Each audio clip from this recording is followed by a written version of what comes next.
What's going on, guys? Nate the Boss here, back with another Packer reactions video. And today I'm going to be giving my reactions to the Packers and the Texans. And I was at the game. So my voice might seem a little off. Might get a little drowsy just because I'm kind of a little burnt out from the game. And I still got some homework to do, and I'm watching Sunday Night Football right now. I'm not going to display any volume or any tape just so I don't get copyright claimed or copyright strikes on YouTube, which would be utter bullshit. But I mean, right, Pat Fairworth got like 30-yard gain there, maybe 35, okay. So the Packers almost gave me another heart attack this week. And they pulled away 24-22. This game was definitely a mixed bag, for sure. I think our offense was very inconsistent. Like, it's been pretty much a theme all year except last week. Last week it was pretty smooth, and just the Cardinals just played a very horrible game. But in the defense, I mean, yeah, you know, they're trying to do their job, but at the same time, I mean, the offense got to do theirs. So I really think Jordan Love was, once again, a mixed bag. 3 touchdowns against 2 interceptions, 220-some yards. I'd want to say, okay, I got an eligible man downfield. Yeah, so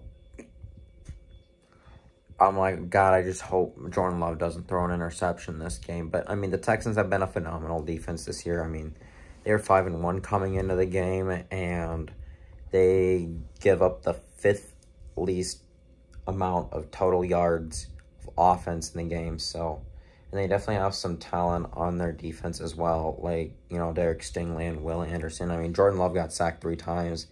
And, you know, Jordan Love, in his 4 starts, I think it's been 4. I mean, he's only been sacked 4 times all year. So, I mean, shout out to the offensive line for that. And another thing I've questioned was, like, when we were up and, oh my God, no, incomplete. Another thing I questioned was, like, I don't get, like, when we were leading and on that 1 touchdown drive at the beginning of the second half, I don't understand why we stopped running the ball. I mean, we were running the ball here and there, but you got to consistently run the ball because that wears the defensive line out. And I wanted to get 1 touchdown, long touchdown drive and just put the game away.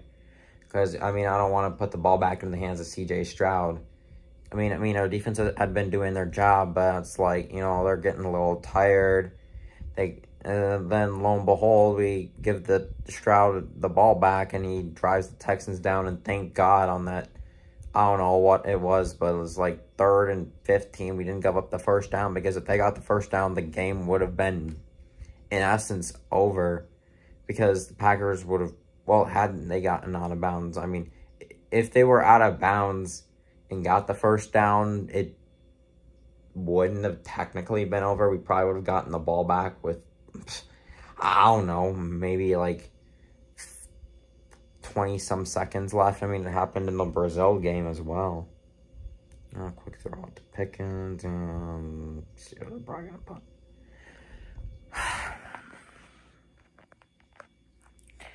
So, but overall, the defense did a pretty damn good job today. I mean, they held C.J. Stroud under 100 yards of passing and got 4 sacks. They didn't get any takeaways, which is, I believe it's a first this year, which is kind of crazy. But they came up with some timely stops after that Neville Hewitt interception.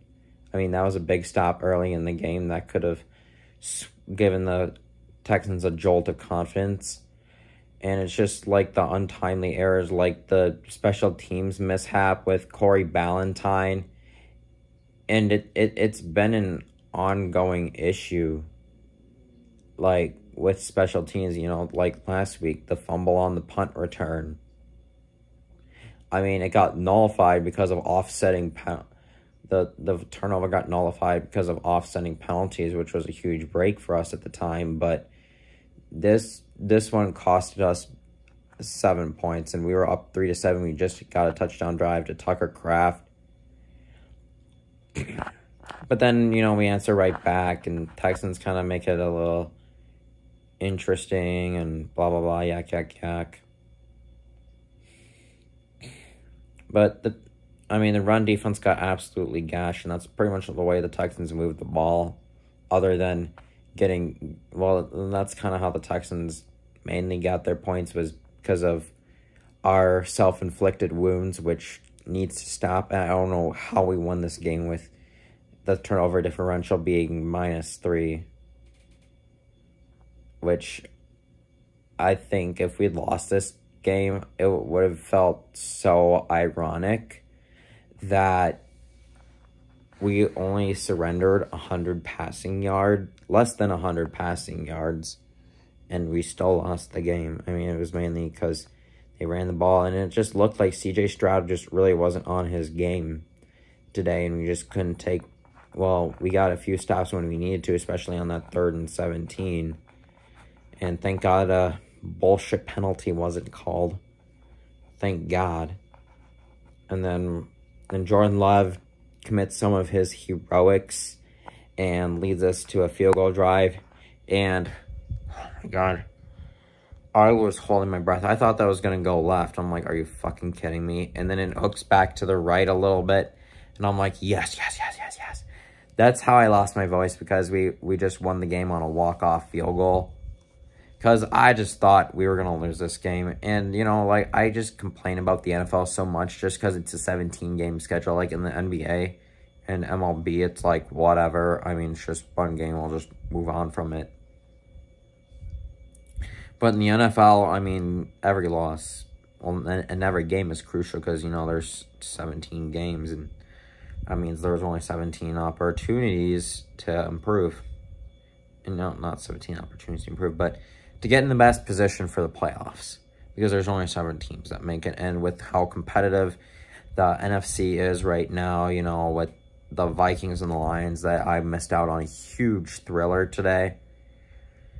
But I will say I am very happy I did go to the Packer game. I was in the front row on the 3-yard line behind the Packers bench, north end zone.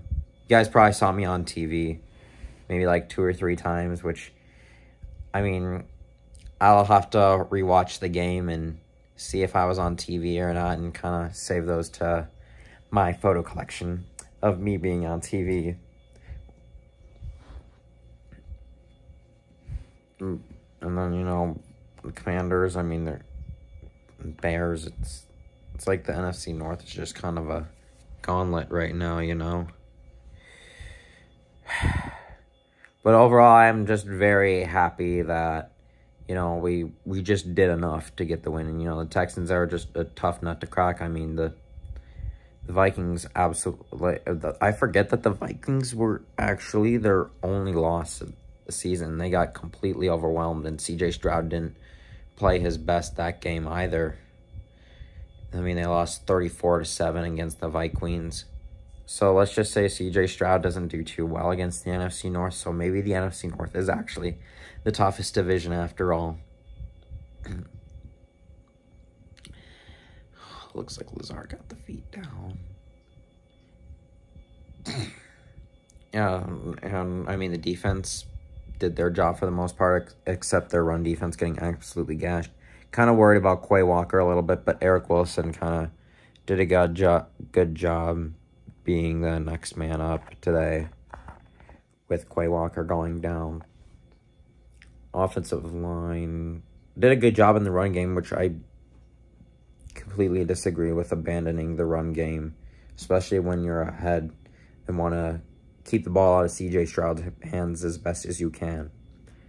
But I'm kind of happy we kind of have our kicker now. I know it was just 1 field goal, and it was for the win. So I know Brand McManus has the experience. I can trust him.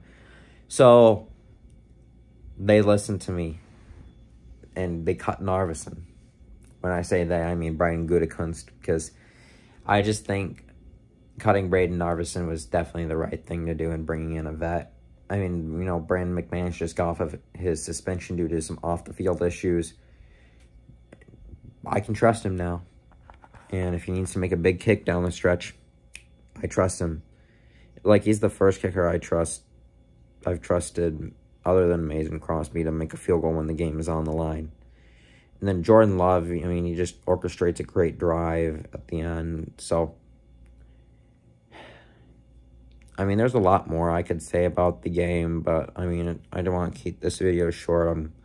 It's like 8:42, and I got back about 5 hours ago, and I'm still kind of burnt out from the game. And this weekend in general, I was pretty busy this weekend. My fam was in town. Yeah, I went to the game with my parents and one of my college friends. It was a very good time, to say the least.